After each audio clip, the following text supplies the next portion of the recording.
Mirror, mirror on the wall, who's the fairest of them all? Dior's sumptuous and subversive film for next autumn's ready-to-wear offering suggests the answer isn't simple.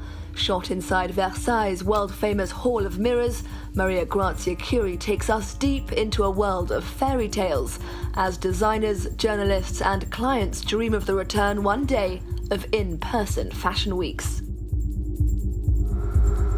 My approach was also not a simple fairy tale, but what there is behind the story that fairy tale tell us. And also because I was very fascinated to discover that all the modern fairy tale that we know today was wrote in France during the 17th century in Versailles from women. These things is not so well known. These women that wrote the original fairy tale for the time was something revolutionary. From Little Red Riding Hood to Alice in Wonderland, storybook princesses are given punk rock makeovers, with coal-lined eyes the order of the day. I want to really to speak about women like with clothes they can use clothes to be different character, because fairy tales speak about metamorphosis. And another aspect for me very important is also the link that I did when I started this project, that in any case is a choral project with this Italian artist that is Silvia Giambrone. Because in the fairy tale there are some aspects and some objects very present, like the mirror.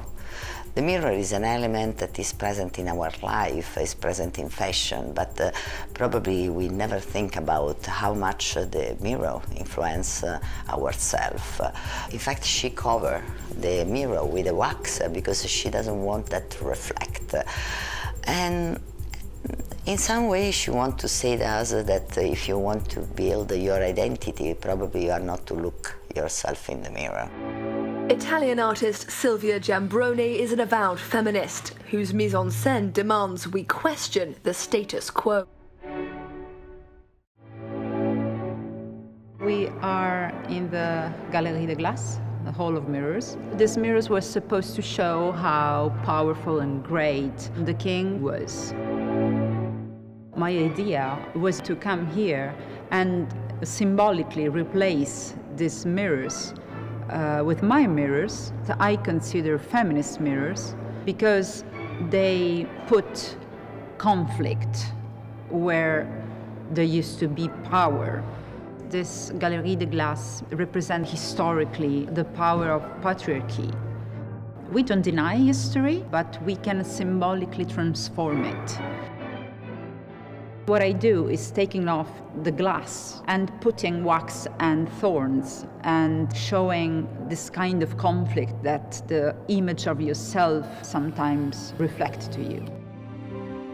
Infusing the clothes with dynamism, dance is an integral part of the film, with choreography from the Israeli Sharon Eyal.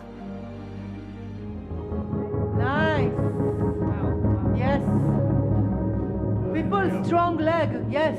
Even faster, yeah, and extreme, yes. A lot of times I feel like the dancers are sculptures that are coming alive.